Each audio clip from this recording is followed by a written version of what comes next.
Possible नहीं। सही है। हाँ वाह वाह ऐसा देवर मिल जाए तो तारा के फिर से जवान कर देंगे।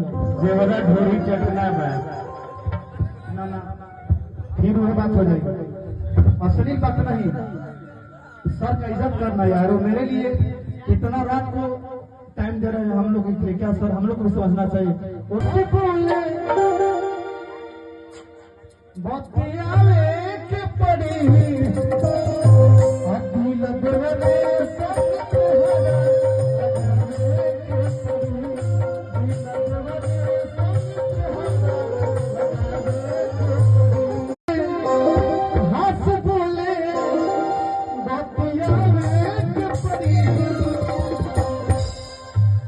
दोनों देवर हो ऐसा तहार हो।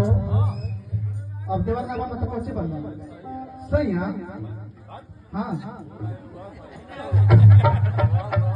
वाह ऐसा देवर मिल जाए तो तारा के फिर से जवान कर देंगे। जेवरा ढोरी चटना है ना ना फिर वह बात हो जाएगी। असली बात नहीं, सर का इज्जत करना यार। मेरे लिए इतना रात को टाइम दे रहे हैं हम लोग के लिए, क्या सर हम लोग को समझना चाहिए। उससे बोले बतियावे के पड़ी